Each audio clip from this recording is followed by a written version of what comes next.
Hello and welcome to another English composition video with me, your instructor, Jeff Sanger.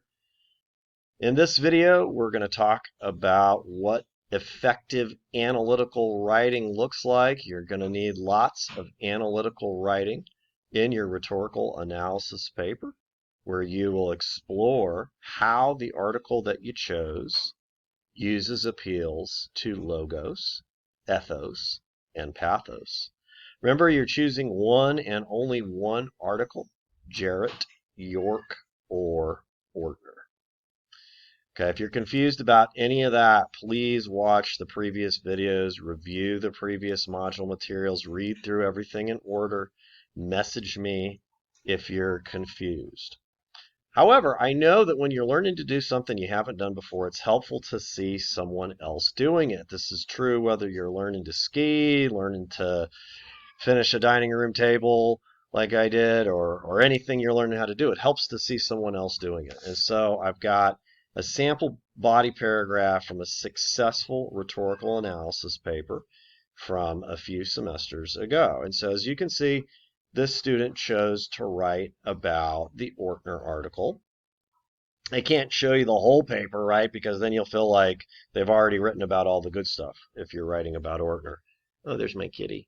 But I can show you one of her paragraphs, right? And so like it says in the directions in Canvas, you were supposed to read this over already and do these things at the bottom, right? So I'll just go ahead and show you the answers. Say hi, Ravi.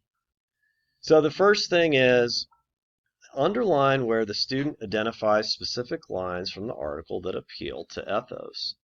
Well, you probably figured out the specific lines from the article that appeal to ethos are in quotes. Okay, you're going to need a lot of quoted material in this paper. Not big chunks of quoted material, but you're going to need to do like this student did, where you refer frequently to small quoted sections. Okay, you can't write about the rhetorical appeals without using specific quotes from the paper. Okay, so we've got, and this is great too, because you can see the students got two different examples of appeals to ethos. You have to have two examples of each rhetorical appeal in the paper. You have to talk about how they work. How do they help convince the reader, right? And that's where the next parts come in here. Okay, so let's get into the next parts. Explanation. Okay, so the student points at this passage. He has to explain, why is this quote an appeal to ethos?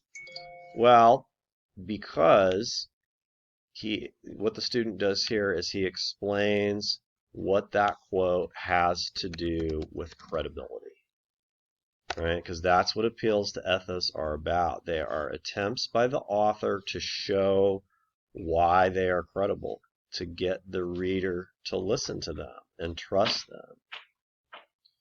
Effect is where the student has to write about, well, what does this do for the reader? Right? And so this is right here is the effect on the reader. Okay? It's not a coincidence that the student uses the word reader here. You're going to want to use the word reader or audience in the paper. You have to, right? Because rhetorical analysis is all about explaining what effect each chosen passage has on the reader and why, right? That's how we're exploring how the author creates their argument in this very short, opinionated article, right? And so if you look at the next example of appeal to ethos, there's less explanation here, but certainly the student gets into reader effect. He explains why this information makes Ortner seem more credible. Okay? And so you're going to want to do, again, you're going to want to do what this student did. If you're writing about York or Jarrett, they have a byline. That's the information at the end of the article where it tells you about who they are and why we should trust them. Sometimes it's at the beginning of the article. That's where this comes from.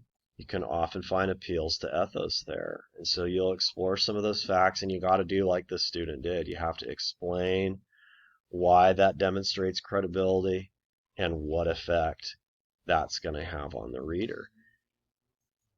Okay? Why is Ortner's name included with the quotes?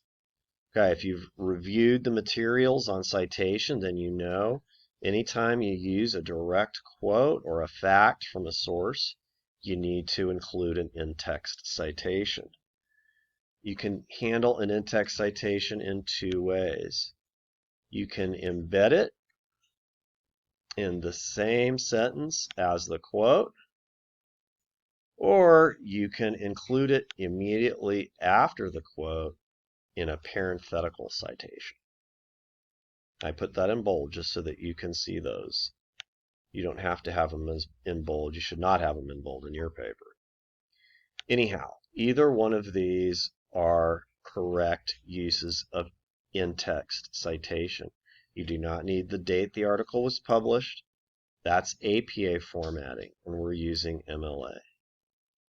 There are no page numbers or paragraph numbers in Ortner's article, and MLA says if you find an online article that does not have those things, you should not make them up. Right? And so indeed, for all three of the articles you're given to choose from, Ortner, Jarrett, and York, none of them have page numbers or paragraph numbers, right? So all of the in-text citations for the Ortner article are just Ortner.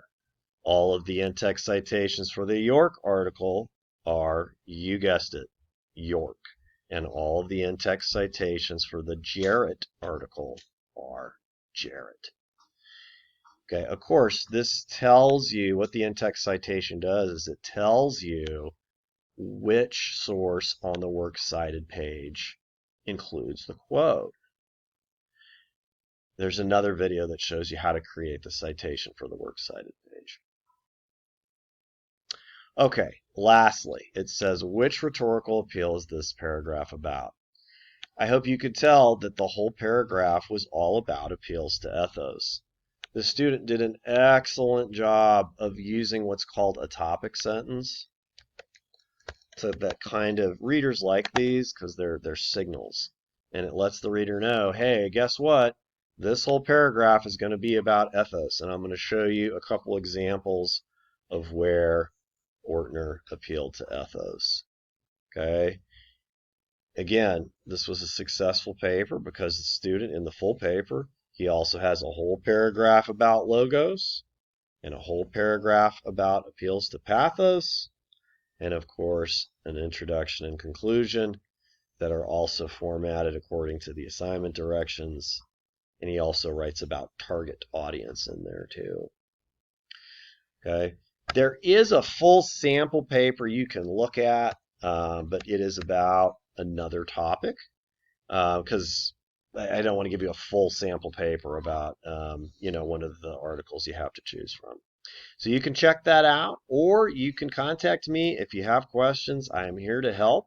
It's a hybrid class, so I try to be very available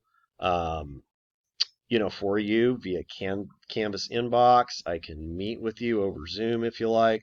Just let me know. Reach out if you're having problems, and I'll help you get things figured out. But hopefully this video was helpful. I appreciate your work on the rhetorical analysis paper.